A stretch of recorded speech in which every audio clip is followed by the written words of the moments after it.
Pour ne rien manquer, abonnez-vous maintenant. Sud Radio Berkov dans tous ses états. Le face-à-face. Le face-à-face d'André Berkov avec Thierry Marignac, écrivain, journaliste et traducteur français pour son livre « La guerre avant la guerre », édité chez Confident, qui revient sur la situation ukrainienne. Bonjour Thierry Marignac. Bonjour, c'est avec grand plaisir que je suis là. Alors Thierry Marignac, ce livre, je l'ai reçu, on se connaît depuis longtemps, on s'était perdu de vue, mais ce n'est pas pour ça que je vous reçois. Je vous ai reçu pour l'amitié, ça c'est autre chose. Mais La guerre avant la guerre, donc chronique ukrainienne, parue chez Confidente. Et quand j'ai lu le livre, moi je me disais, bon, je sais pas du tout, vraiment, je ne savais pas ce que c'était. Et puis, je lis quelque chose, je lis des faits, je lis des choses dont on n'avait pratiquement jamais parlé à l'ombre et ce qui a précédé cette guerre russo-ukrainienne, enfin cette guerre qui aujourd'hui s'étend, je dirais quelque part, qui a une répercussion dans le monde entier. Et vous avez souligné, vous appelez ça les westerns criminels d'Ukraine et de Russie avant-guerre. Alors, Thierry Marignac, vous parlez russe ? Oui, je parle russe, j'ai traduit à peu près 20 ou 25 bouquins déjà, des romans, etc. Et vous avez vécu longtemps en Ukraine ? J'ai vécu en Russie aussi à un certain moment, il y a 25 ans. Et en Ukraine aussi, enfin à Kiev et tout cela. Oui. J'ai fait un long reportage sur la toxicomanie en 2004, à l'époque de la Révolution Orange. D'accord. Alors justement, je voudrais que vous nous parliez de ça, parce que vous éclairez, en fait, c'est bien avant la guerre, mais vous éclairez quand même un climat, un paysage dont on ne parle pratiquement jamais. Et c'est ce paysage de la guerre des drogues, des oligarques, des mafieux, de tout ce qui s'est passé avant et qui d'ailleurs continue probablement de se passer aujourd'hui. Alors décrivez-nous un peu ce paysage. Comment d'abord vous êtes allé pour faire, au nom d'ailleurs c'est très intéressant, au nom d'un institut qui vous a financé pour parler de la guerre des drogues ou parler de l'état des drogues en Ukraine. Oui, c'est ça. Disons que je me suis fait financer par deux sources. C'est la Renaissance Society de George Soros, donc je suis terrible agent double, et par mon éditeur de l'époque qui était les éditions Payot. D'accord. Et l'idée était d'écrire un livre sur la drogue. Si vous voulez, dans l'espace post-soviétique, la drogue s'est répandue dès la chute du mur, avec dès 89. Oh, quasiment. Oui, quasiment. D'accord. Avec un sillage, avec son sillage de victimes et son sillage de morts. Et les fléaux du sida, de l'hépatite C, etc. L'Ukraine est un pays très pauvre. Donc, avec des oligarques très riches. Avec des oligarques très riches. Oui, les deux sont un peu quand même concomitants.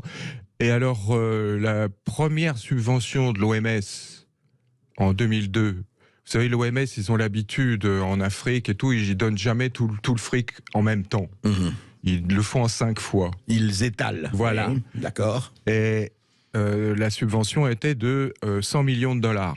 Pour l'Ukraine ? Pour l'Ukraine. Pour l'Ukraine, d'accord. La première tranche, c'est donc 20 millions de dollars. Et ensuite, ils ont découvert que moins de 2% avaient servi à ce que c'était censé servir, c'est-à-dire les apparatchiks de la médecine, de la justice, etc., etc. Tout le monde s'était goinfré. Vous voulez dire que sur les 20 millions, 18 millions ont été bouffés, quoi. Ils ont dit moins de 2% a servi. D'accord. Donc ensuite, forcément, ils ont fait une audit et ils ont exigé l'intervention des ONG. C'est comme ça qu'on a légalisé l'échange de seringues, etc., en Ukraine. Ce qui n'était pas une mauvaise chose, parce que ça a sauvé beaucoup de vies. D'un autre côté, c'était le pied dans la porte pour les ONG, Soros, etc., parce qu'ils avaient réussi à changer la législation du pays. Et c'est l'organisation Renaissance, etc. Moi, j'y suis allé, puisque j'étais en rapport avec eux. Ils sont bardés d'avocats qui préparent des projets de loi toute la journée. Bien sûr. Donc, ça, c'était le côté des Américains. Globalement des Américains. Ensuite, la production des drogues, en Ukraine, peu de gens consomment des drogues raffinées. Il faut vraiment être très riche. Faut vraiment être. Alors, qu'est-ce qu'il consomme? Fils d'oligarque. Ouais. Eh ben, écoutez, il consomme une espèce de morphine de mauvaise qualité avec de la paille d'opium et la méthamphétamine qui s'appelle Vint, qui est en fait la pyrrhitine qu'on donnait aux soldats allemands pendant l'opération Barbarossa. Qui est quoi? Qui donne quoi comme effet, en fait? C'est une espèce de super excitant, c'est une super amphétamine, quoi. C'est un super excitant. Le flash doit vous renverser. D'ailleurs, je l'ai vu moi-même dans les fabriques de méthamphétamine. Je vais pas revenir, ça c'était mon premier bouquin, je vais pas vraiment revenir là-dessus. Simplement, Thierry Marignac, je veux savoir, à l'époque, ça a fait une percée fulgurante en Ukraine et ailleurs, ça a été très violent. Enfin. C'était un paysage. Dans toutes les banlieues, on marchait sur les seringues, et dans toutes les banlieues, et quand je dis toutes les banlieues, j'ai fait Kiev, Odessa et Simferopol en Crimée. D'accord. Dans toutes les banlieues, il y avait un laboratoire, et dans toutes les banlieues, j'ai vu la police passer chercher ses enveloppes. Ah oui, parce que la police touchait là-dessus, bien sûr. Oui, bien sûr. Je me suis moi-même retrouvé dans un laboratoire de méthamphétamine pendant qu'ils étaient en train de la fabriquer. Et tout d'un coup, toc-toc. Et là, c'est la police. Alors là, j'étais mal, parce que s'ils avaient vu que j'étais étranger, là, il fallait que je téléphone à ma mère qu'elle vende sa maison pour me sortir de là. Mais non, ils ont pris l'enveloppe, ils sont partis comme ça. Et alors donc vous parlez de ça, ce livre que vous avez écrit, c'était en 2004, bien sûr. Il est sorti en 2006, mais je l'ai écrit en 2004, oui. Alors qu'est-ce qui s'est passé depuis, enfin dans ce côté, et justement, ce que je voulais dire, en quoi votre connaissance effectivement de la Russie, de l'Ukraine, éclaire un peu ce que nous vivons depuis un an, depuis évidemment l'invasion de l'Ukraine par les Russes? Si vous voulez, il faut avoir... D'abord, je déplore vraiment l'incompétence généralisée sur ces problèmes-là, qui viennent en grande partie du fait que les gens n'ont pas d'accès direct à ces cultures et à ces langues. Ce que je trouve très étonnant dans des organes de presse modernes, mais c'est comme ça. Ce qui s'est passé, c'est que la révolution de Orange. Qui avait porté... 2004, je crois, c'est ça. 2004, oui. 2004. Qui avait porté Loukachenko. Youshenko, pardon. Loukachenko, oui. C'est biélorusse. C'est biélorusse. Ça a permis de retirer le pouvoir au clan de l'Est. Quasiment depuis l'indépendance, le pouvoir était aux mains des clans de l'Est, les clans de la pègre, bien sûr. Ouais. Yanukovych en était un représentant. C'était lui-même un ancien repris de justice, etc. Les clans de l'Est étaient les plus puissants, les mieux armés. Vous parlez des clans des mafieux. Oui, bien sûr. Mafieux, oui. Et quand je dis mafieux et oligarques, c'est la même chose. Ouais. C'est la même chose. C'est la même chose. Le célèbre truand Lev Bilounov, qui est réfugié en France, qui a réussi à faire libérer les otages français en Tchétchénie il y a une trentaine d'années, il a dit un jour au Ritz, derrière chaque oligarque, il y a un mec comme moi. D'accord. On va en parler tout de suite, et c'est absolument passionnant parce que ça donne un autre éclairage aussi de ce qui se passe. On en parle tout de suite après cette petite pause. Et vous avez la parole pour interpeller Thierry Marignac pour son livre La guerre avant la guerre, édité chez Confidence, 0826 300 300 pour participer à l'émission. À tout de suite sur Sud Radio. Les Français parlent au français. Je n'aime pas la blanquette de veau. Je n'aime pas la blanquette de veau. Sud Radio Berkov dans tous ses états. Et je ne suis pas le seul, Thierry Marignac a écrit un livre que je vous conseille vraiment, que je vous recommande, aux éditions Confidente, avec un K, s'il vous plaît, parce que la confiance avec un K, ça se mérite.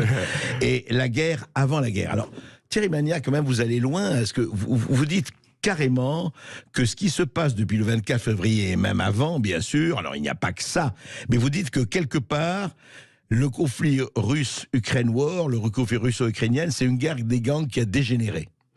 En partie, parce que... En partie, bien sûr. En partie, évidemment, il y a d'autres aspects, il y a les aspects idéologiques, mais il ne faut jamais trop se fier aux aspects idéologiques en Ukraine. Alors expliquez-nous, oui.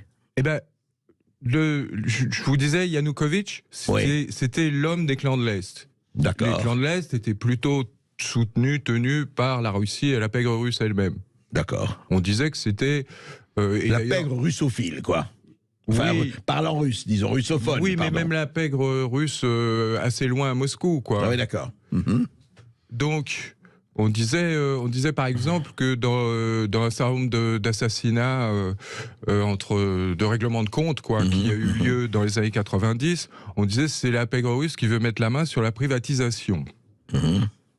Privatisation des industries, de tout, enfin. Voilà, oui, des mines. Des mines et tout ça. D'accord. Donc, et après, il y a les clans de l'Ouest et les clans du Centre.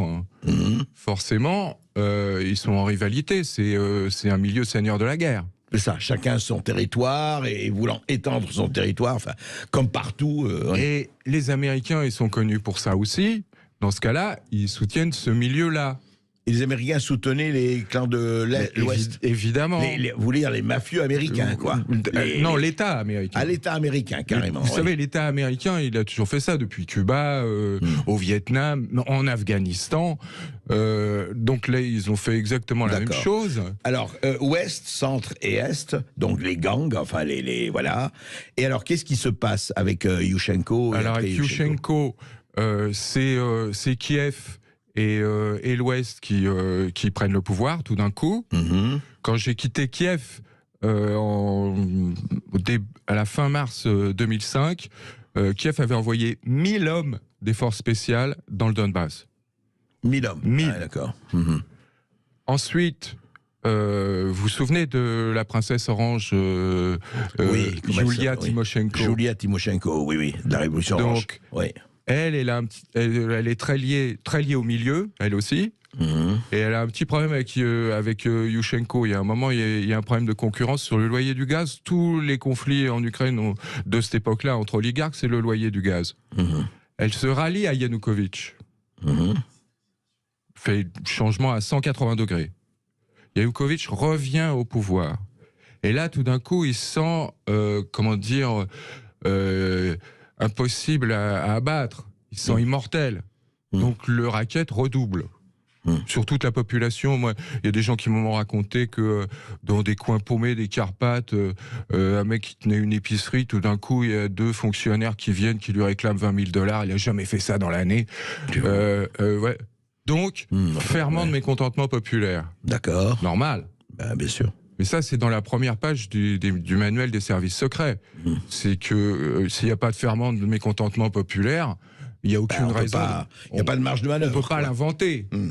Et là, évidemment, dans l'organisation, etc., dans le financement des organisations, on sait que mon camarade Mark Ames a trouvé les papiers comptables de l'organisation Svoboda, où il y avait $400 000 du département d'État qui s'était joint à un milliardaire de la Silicon Valley, Pierre Oyemar. Vous voyez, ça rappelle un peu... Est-ce qu'on est sûr de ça ou c'est pas des rumeurs? Il a retrouvé les papiers comptables, je précise. Oui, parce que faut essayer de rester au fait. Oui, moi je n'ai pas de parti pris, je n'ai pas de message. Bien. Je raconte juste ce que je connais. Alors, ce qui se passe, renversement de situation. Tymoshenko rejoint Yanukovych. Il est réélu. Il est réélu, oui. Là, il se sent intouchable. Il raquette tout le monde. Et là, il y a la révolution du Maïdan. La révolution du Maïdan, elle est violente. 2014. 2014. La révolution du Maïdan est violente. Pourquoi ? Parce que contrairement à 2004, il ne s'agit pas de départager 2 candidats rivaux aux élections, mais de renverser un président en exercice. D'accord. Ensuite, arrive au pouvoir Poroshenko. Poroshenko qui a un nom dans la pègre. Qui est connu, oui. Il a un surnom, Parachom. Parachom. Ça veut dire c'est du Poroshenko. Ça peut aussi vouloir dire la poudre. La poudre. Oui. Bon, pour aller vite, quand j'arrive au début 2015 à Kiev, pour une mission commerciale, il y a deux de mes contacts, de proches amis, de milieux tout à fait différents, qui était un ex-trafiquant de devises, qui était devenu travailleur social chez les narcotiques anonymes, et l'autre, c'est un ex-colonel de l'armée ukrainienne. Vous voyez, rien à voir. Oui, rien à voir. 2 domaines différents. Ils disent tous les deux, si il n'y avait pas la guerre à l'Est, les têtes de nos dirigeants seraient sur des pics. Sans doute parce que je suis français, Robespierre, etc. Ouais. Et en marchant après, un peu plus tard, dans Kiev, parce que mon ami Volodia, celui des narcotiques anonymes, m'avait invité à bouffer chez lui, on va prendre le métro, et une grosse station de métro, et puis il me dit, tu vois ces bâtiments-là qui ont surgi du sol, les confiseries Rosen, c'est depuis 1 an qu'elles sont là. Dans toutes les stations de métro importantes de Kiev, il y a ces confiseries qui ont jailli du sol sans aucun permis de construire, évidemment. Le patron, c'était Poroshenko, le président. Et on savait qu'il s'était enrichi de 17 millions de dollars dans l'année. Donc là, on voyait un peu comment il s'était enrichi. Par la suite, pour continuer, après, je vais à une réunion des responsables de l'armement avec des associations patriotiques ukrainiennes. Ouais.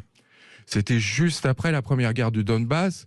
Ils étaient piqués au vif, c'est le moins qu'on puisse dire, les patriotes. Et là, il y a une tribune d'apparatchiks, ethniquement ukrainien, ethniquement russe, se partageaient à peu près à moitié, de types en cravate, qui sont très mal à l'aise. Parce que les patriotes, on est à 2 doigts du linge sale. Du lynchage. Du lynchage, ouais. Par le public, qui est là. Pourquoi ? Parce qu'ils veulent savoir pourquoi ils ont continué à vendre les tanks et les mitrailleuses en Afrique plutôt que de les donner à l'armée ukrainienne. C'est pour ça que à présent... Parce qu'ils continuaient à vendre... Absolument, absolument.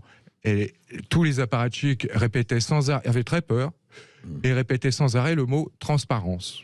Nous sommes transparents, nous serons transparents, nous étions transparents. C'est pour ça que maintenant, quand on me dit que ça détourne les armes à fond les manettes... Alors qu'on en voit par millions et par milliers. Alors qu'on les envoie et qu'on les revoit sur le Darknet, d'ailleurs. Et ben, je dis non, c'est pas uniquement de la propagande russe. Parce que quand on compare les deux informations, ce que j'ai vu en 2015... Et je vous dis, encore une fois, c'était les patriotes ukrainiens qui étaient le plus virulents contre ces gens-là. Ils ont l'impression que ces oligarques mafieux les avaient trahis en revendant au marché noir les armes qui auraient dû servir. Complètement. Ouais. Et de plus, quelques jours avant, on avait arrêté des généraux qui revendaient les rations de guerre américaines sur Internet. Ah, carrément. Voyons. C'est bien. On en reparle encore et toujours et plus encore que jamais après cette petite pause. L'éclairage de Thierry Marignac sur la situation ukrainienne avec son livre « La guerre avant la guerre » édité chez Confident. Vous nous appelez au 0826 300 300 pour participer à l'émission. A tout de suite sur Sud Radio. Sud Radio Berkov dans tous ses états. Thierry Marignac, la guerre avant la guerre, chronique ukrainienne, et là on est presque à la guerre dans la guerre, effectivement, pas avant ou pendant la guerre. Alors, donc on parlait de la révolution Maïdan 2014-2015, et pendant ce temps-là, et après, la drogue, enfin la prégnance de la drogue commençait après les fondements de l'URSS, toujours présente, toujours aussi forte? Oui, il y a aucune raison que ça s'arrête.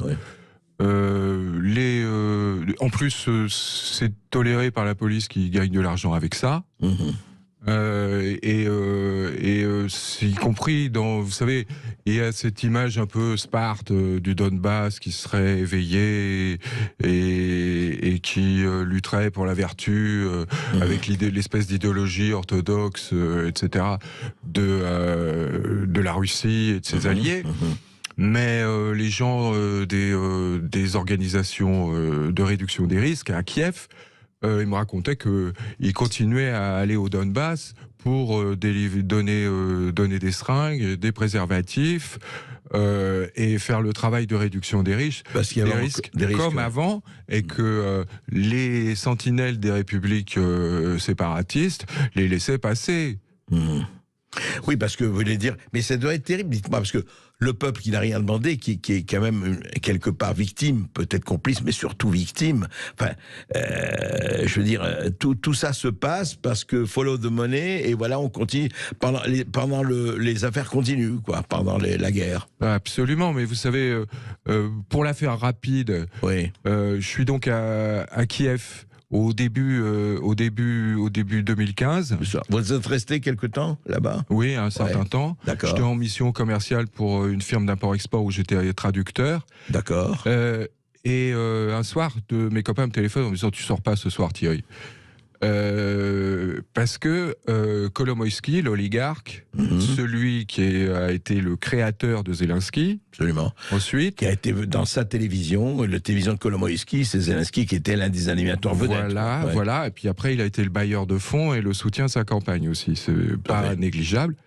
Il avait pris la plus grosse boîte de pipeline d'Ukraine, avec 40 volontaires des bataillons, parce que Kolomoïski entretenait le bataillon Azov, le bataillon Dniepr 1 et le bataillon Dniepr 2 pour plusieurs millions de dollars par mois, avec 40, en disant « je déjoue une opération de diversion russe ».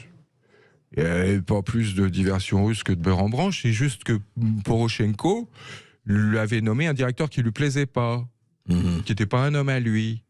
D'accord. Donc... Il sort du bâtiment, il insulte tous les journalistes, y compris le journaliste de Radio Liberté. Là, je me suis dit, fait une erreur. Il a les yeux plus grands que le ventre. Parce que Radio Liberté, c'est le Freedom Radio américain. C'est le département d'État. Bien sûr. Et alors tout le monde se dit, tout le monde a peur d'affrontements en ville, etc., d'un affrontement entre cet oligarque gouverneur de Dnipropetrovsk, qui est presque aussi puissant que le président et le président, mais Kolomoïski, 2 jours après, est convoqué à l'ambassade américaine, et il ressort doux comme un agneau.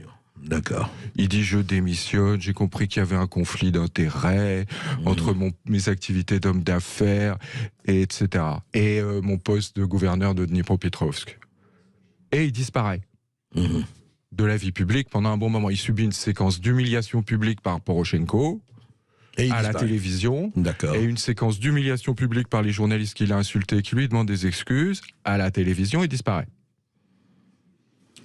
Et puis 4 ans plus tard, il reparaît avec l'actuel président de l'Ukraine dont tout le monde connaît le nom. Donc 2019. 2019. C'est ça, 2019. Oui. Donc on peut se dire, il a un peu pris sa revanche là. C'est clair. Il est toujours mais je ne sais pas s'il est toujours en cours, Kolomoïski. Je rappelle aussi que Kolomoïski était le patron de la société Burisma qui employait Hunter Biden, à l'époque fils du vice-président Joe Biden. Oui, le vice-président de Barack Obama. Il a pris des documents sur tout le monde, et sur Zelensky, et sur le fils Biden. Mais il faut voir qu'il y a sans doute là aussi une espèce de chantage, de rapport de force, parce qu'il a certainement des documents sur Hunter Biden, mais il est poursuivi dans le Delaware, qui est l'État offshore, de Joe Biden, des États-Unis, pour blanchiment d'argent en bande organisée. Alors, qu'est-ce qui se passe justement? Et ça, c'est un aspect. Il y en a beaucoup d'autres que j'essaye d'éclairer dans mon livre, parce qu'il y a d'autres acteurs. Bien sûr. Il y a tous les... Non mais, excusez-moi, avant de faire l'inventaire des acteurs, Thierry Marignac, vous dire, aujourd'hui, encore une fois, il est hors de question, et vous ne le faites pas du tout, d'expliquer ce qui se passe aujourd'hui par la drogue et par les trafiquants et les narcotrafiquants et les oligarques. Mais aujourd'hui, ça, encore une fois, pendant la guerre, le business continue. Est-ce que ça pèse toujours, à votre avis, à l'heure où nous parlons, dans le processus de ce qui peut se passer entre, effectivement, les belligérants? Quel est l'état d'Ukraine, tout ça, voilà? Bah écoutez, très certainement, je vois pas pourquoi ça aurait changé. Vous savez, on disait beaucoup, personne ne peut conquérir l'Afghanistan. Sur la corruption en Ukraine, tout le monde s'est cassé les dents. C'est du même niveau. Oui, l'Afghanistan, dont je rappelle que les talibans sont le plus grand trafiquant de pavots. Oui. Toujours encore. Bon, oui, ça, bien sûr. C'est vieux, mais enfin bon. Et donc, vous disiez juste un mot, vous dites aujourd'hui qu'au fond, pourquoi, à votre avis, vous en avez un peu parlé au début, je ne sais pas si c'est seulement une question de compétence, pourquoi vous êtes l'un des premiers, en tout cas l'un des rares, à parler de cet aspect-là? Pourquoi on n'en parle pas? Parce que je suppose que, comme vous, beaucoup de gens sont allés là, ont pu le constater. Écoutez, toutes les informations que je donne, il n'y a pas besoin d'être James Bond, hein, c'est très poreux, Kiev. Tout le monde sait à Kiev que les frères Klitschko ont commencé comme porte-flingue du plus gros truand de la ville, par exemple. Hein. Vous disiez de qui? Les frères Klitschko. Les frères Klitschko, champions du monde de boxe poids lourd, et maintenant à la tête de la mairie de Kiev. D'accord. Et récemment, dans la dernière purge sur la corruption, c'est une des responsables c'est la responsable de l'administration fiscale de la mairie de Kiev qui a été limogée. N'est-ce pas? Donc corruption à tous les étages. Est-ce que ça a changé?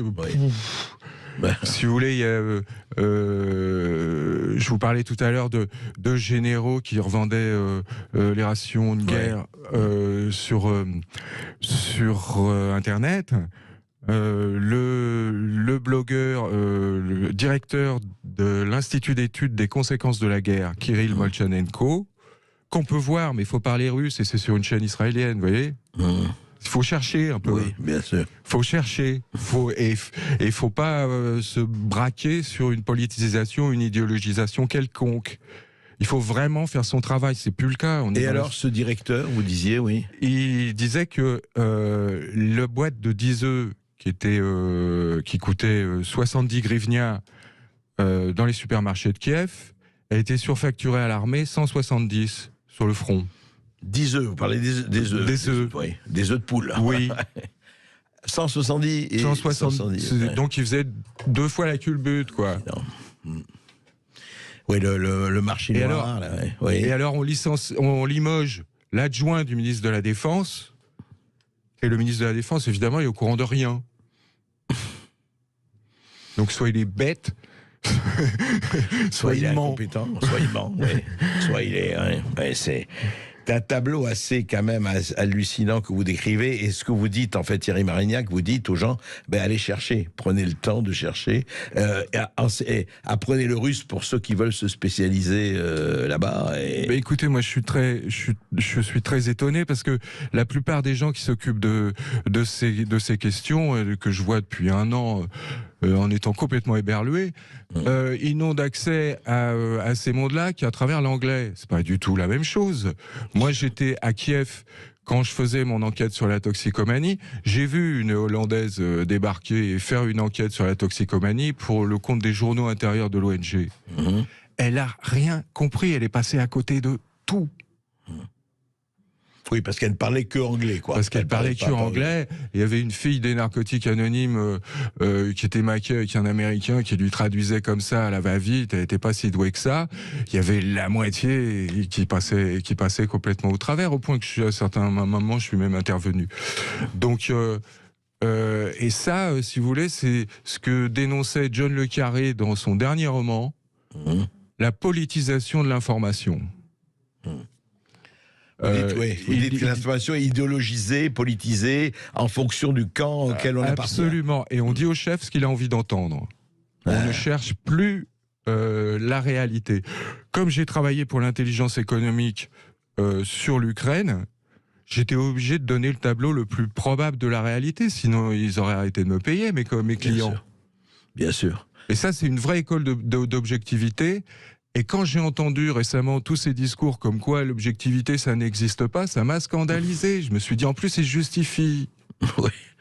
Ouais. Et en fait, non, mais attendez, les faits, c'est même pas l'objectivité. Regardez les faits, ce qui se passe. Mais bien entendu. Bien sûr. On va peut-être accueillir nos auditeurs avec Thierry Marignac. Vous êtes nombreux à nous appeler au 0826 300 300 pour interpeller Thierry Marignac. Et on accueille Mohamed de Perpignan. Bonjour Mohamed. Bonjour Mohamed. Oui, bonjour à vous. Bonjour Monsieur Berkov. Bonjour Monsieur Thierry Marignac. Je voulais poser une question sur la vente, puisque vous dites que certaines armes, elles sont vendues. Je voulais savoir s'il s'agit d'armes légères ou d'armes lourdes. Et est-ce qu'il s'agit... Bon, il y a des armées quand même, des armes un peu secrètes, disons, qui sont... Est-ce qu'elles sont touchées? Et je voulais savoir si M. Zelensky, il était proche de ces oligarques ou il l'était. Voilà, parce que j'avais lu... Zelensky, vous parlez de Zelensky. Zelensky, voilà. J'avais lu un article l'année dernière où il disait que la Russie, en tant que pays mafieux, il était à la 72e place et l'Ukraine était à la 68e place. Voilà, j'ai l'impression qu'ils ne sont pas trop loin les uns des autres. Et je voulais savoir où il en était, Zelensky, avec tous ces les oligarques. Merci Mohamed. Alors, les armes, quelles armes sont revendues? Les armes, c'est pas très facile c'est pas très facile de trafiquer un patriote ou la grosse artillerie. Les armes, c'est les armes légères et moyennes, quoi. Il y a eu quand même l'agence Frontex s'est déplacée en Moldavie parce que c'est par la Moldavie que ça passe. Il y a eu une antenne des services de sécurité américains aussi. Et il y a eu plusieurs avertissements des polices suédoises et des polices finlandaises qui disaient mais bientôt ils seront mieux armés que nous. Ils avaient retrouvé jusqu'à des javelins quand même. Des javelins, rappelez. C'est des missiles, c'est des lance-roquettes. Qui étaient retrouvés où? En Suède ou ailleurs? En Suède et en Finlande, oui. Ah ouais, intéressant, d'accord. Et Zelensky... Zelensky, c'est la créature, je viens d'en parler, c'est la créature de Kolomoïski. D'accord. Kolomoïski, c'est un des plus grands acteurs de l'oligarchie en Ukraine. Il a 3 affaires criminelles dans le dos, là. Il a une au Delaware de l'État de Biden, une au Tatarstan où on l'accuse quand même d'avoir détourné 800 millions de tonnes de gaz. Une paille, oui. Et une en Ukraine quand même, avec cette photo extraordinaire que tout le monde a vue, où la police ukrainienne, ils ont tiré leurs souliers pour pas salir les tapis quand ils ont fait la perquisition chez lui. Pas mal ça. Et dites-moi, on va peut-être passer une petite pause. Oui, on se retrouve tout de suite. Restez bien avec nous pour notre entretien avec Thierry Marignac et son livre sur l'Ukraine, la guerre avant la guerre. Vous continuez de nous appeler au 0826 300 300. À tout de suite sur Sud Radio. Sud Radio. Les Français parlent au français. Je n'aime pas la blanquette de veau. Je n'aime pas la blanquette de veau. Sud Radio Berkov dans tous ses états. Si c'était pas la réalité, on se dirait c'est un thriller policier à la John le Carré, justement, Thierry Marignac, La guerre avant la guerre, aux éditions Confidente, chronique ukrainienne, mais pas seulement, justement, chronique ukrainienne, parce que dans votre livre, alors ça c'est marrant, parce que je me disais, bon, on est sur l'Ukraine, la Russie, les pays baltes, etc. Et puis vous parlez de New York. Oui. Qu'est-ce que New York et les gangs, ou les gangs de New York éventuels, ont à faire dans cette affaire? Eh bien, en 2014, il y a un gangster qui s'appelait Léonid Reutemann, Léonid le Long, parce qu'il faisait 2 mètres, qui est sorti de 7 ans de pénitencier fédéral. Aux États-Unis. Aux États-Unis. Oui. Parce que on l'accusait de tentative de meurtre de 2 autres de ses anciens complices, en réalité, qui étaient députés à la Rada ukrainienne. Au Parlement ukrainien. Au Parlement ukrainien. D'accord. Qui avait fait partie du gang, quoi qu'il le nie, et qui s'appelle les frères Konstantinovski, qu'on appelait les frères Karamazov parce qu'ils avaient le crâne rasé, je crois. Et donc, il a été emprisonné pour tentative de meurtre, pour avoir commandité le meurtre. Il sort de prison et il se déboutonne. Il raconte tout. Ou au FBI, il raconte à la CIA. Moi, j'ai vu ça dans une télé. Encore une fois, les sources. Dans une télévision russe de Brooklyn. Ah oui, une télévision russe à Brooklyn. Une télévision russe de Brooklyn, oui, parce que dans le quartier, à Brighton Beach, ils écoutent des radios et des télévisions de langue russe. De langue russe, oui, absolument. Donc le mec raconte tout. Et donc il raconte le paysage du racket, etc., à New York, en particulier dans la communauté russe, mais pas seulement, parce que la pègre russo-ukrainienne, et là c'était exactement la même chose, il ne faisait pas de différence. La preuve, il y en a qui échouent à la Rada et d'autres qui sont retournés au Donbass. C'est pour ça que je vous dis que dans la guerre du Donbass, il y a des fois des membres de la même bande qui sont en train de se tirer dessus. Oui, il y a cet aspect-là. Donc, il faut savoir que... Donc il y a des liens entre les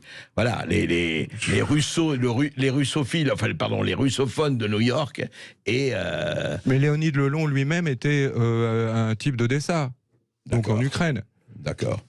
Et alors, en fait, ce qui est intéressant, et puis c'est souvent le cas dans toutes les histoires avec la pègre russe, c'est que l'argent venaient pas spécialement du racket, de la drogue, etc. Bon, ils sont pas contre, ils le font aussi. Mais ils sont beaucoup plus ambitieux que ça. Et donc, on a un personnage très connu, un grand voyou russe, qui a toutes les connexions avec les ports dans la mer Noire, y compris à Odessa, y compris avec les Ukrainiens, qui se déplace à un moment pour aller à Brighton Beach. Très rapidement, il se marie avec une Russe, il a une carte verte, etc. Donc, mais en fait, c'est une des têtes d'un gang redoutable de Moscou qui s'appelle Solntsevski, c'est-à-dire qui est dans le sud-ouest de Moscou, parce que Soln, ça veut dire le soleil, donc c'est là où le soleil se lève. Ouais. Et il a une mission. Il va trouver la famille Genovese, une des 5 familles de la mafia new-yorkaise. New-yorkaise, oui. Et pas la moindre. Ouais. Et il leur dit, si vous faites sortir le pétrole de Port Elizabeth, qui est le port de New York, on s'arrange. Je vous donne une commission. Les ports de New York sont sous le contrôle de la mafia jusqu'à maintenant. C'est exactement pareil que sur les quais.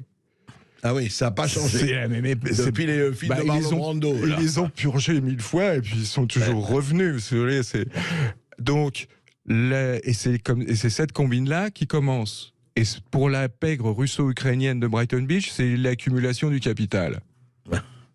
Dans le sens le plus marxiste du terme. Absolument. Et pour la famille Genovese, ça rapportait 200 millions de dollars par an. Pas mal. Ouais. Alors qu'ils prenaient quelques cents sur chaque gallon d'essence. Et c'était fait de telle manière qu'ils sortaient le carburant du port. Qui devait aller où, ce carburant? Il allait où? Jusque dans les stations-service, mais il était revendu à des sociétés fantômes qui s'appelaient Daisies, les pâquerettes. Les pâquerettes, ouais. Et ces sociétés, elles payaient pas les taxes, et donc elles s'évaporaient, et le bureau of Alcohol, Tobacco and Firearms trouvait rien. Et ça perdure encore, ça? Non, ça s'est arrêté quand ils ont pris Yaponchik, ce Ivankov, le grand voyou de Solntsevski. Ils l'ont pas pris pour ça d'ailleurs, ils l'ont pris parce qu'il rackettait des hommes d'affaires russes de Wall Street. Mais c'était pour ça qu'ils le voulaient. Et à ce sujet-là, il y a une histoire qui fait vraiment film noir, quoi. C'est que ce Yaponchik qui avait quand même peur de rien, il avait fait les goulags, etc. avant, il s'était embrouillé avec les gangs noirs, et face à face dans la cour. Les gangs noirs. Les gangs noirs de prisonniers. Ah oui, d'accord, à New York, oui. Au pénitencier. Ouais. Et les noirs, ils savent pas qui c'est, ils s'en foutent, etc. Ils veulent le planter, quoi. Mais tous les tueurs de la Cosa Nostra sont derrière lui au moment où il sort dans la cour. Ah ouais. Et donc, on parlemente. Tout ça. Et donc, après, on voit ces 2 membres de ce gang, les frères Konstantinovski, qui sont des jumeaux, qui reviennent en Ukraine. Ils ont une formule de 555 millions de dollars. Pas mal. Mais il y a des histoires. Attends, juste Thierry, parce qu'on a une auditrice. Oui, on a Caroline de Sète. Bonjour Caroline. Oui, bonjour Caroline. Bonjour. On vous écoute, Caroline. Oui, je sais qu'on est en fin d'émission, donc je vais être rapide. Dites-moi. J'aimerais des renseignements, j'aimerais savoir s'il est au courant. Il y a eu un avion l'année dernière qui s'est écrasé en Grèce. C'était un avion ukrainien qui était, je pense, piloté par des Serbes, qui était rempli d'armes. Justement, des armes qui avaient été données par l'Union européenne, probablement, ou les Américains. Pour l'Ukraine, oui. Il se dirigeait vers le Pakistan, je crois, d'ailleurs. Alors, Thierry Marignac, ça vous dit quelque chose? J'en ai vaguement entendu parler. J'ai aucune révélation à faire sur cette question-là, mais que ça se dirige vers le Pakistan, ça m'étonne pas du tout, parce que je vais reparler de cet oligarque que j'avais interviewé, qui était un magnat de la presse, qui s'appelait Vadim Rabinovitch. Et il était président de l'Union des Juifs, pro-UE, pro-OTAN. Il avait fait un trafic d'armes en liaison avec la pègre russe vers les talibans. C'était pas 3 Kalachnikov, c'était des tanks qu'il leur vendait. Et ça passait aussi par le Pakistan. Ouais. En tout cas, c'est trafic à tous les étages. Et franchement, moi, c'est pour ça que je dis, lisez ce livre. C'est qu'on ne peut pas ignorer, quand on parle d'un problème, quand on parle d'une guerre, qu'on parle tout ça, qu'on en parle dans toutes ses dimensions. C'est très important. On ne peut pas voir que le côté, celui-là c'est Churchill, celui-là c'est Hitler, celui-là ceci, celui-là cela. On fait des grandes salivations idéologiques et ne pas voir les soubassements, je dirais, hélas, mafieux, économico, oligarchico, etc., dans ce conflit, ou comme dans, hélas, beaucoup de conflits. C'est vraiment ne pas voir la réalité. Et encore une fois, n'oubliez pas, nous avons question à tout. Et sur certains plans, Thierry Marignac y répond dans son livre. Merci beaucoup, chers auditeurs, d'être toujours aussi nombreux à nous écouter. Et merci à Thierry Marignac, écrivain, journaliste, traducteur français, pour son dernier livre, La guerre avant la guerre, qui détaille très bien la situation ukrainienne, édité chez Confident. Tout de suite, l'émission de Brigitte Lay. À tout de suite sur Sud Radio. Sud Radio. Sud Radio. Parlons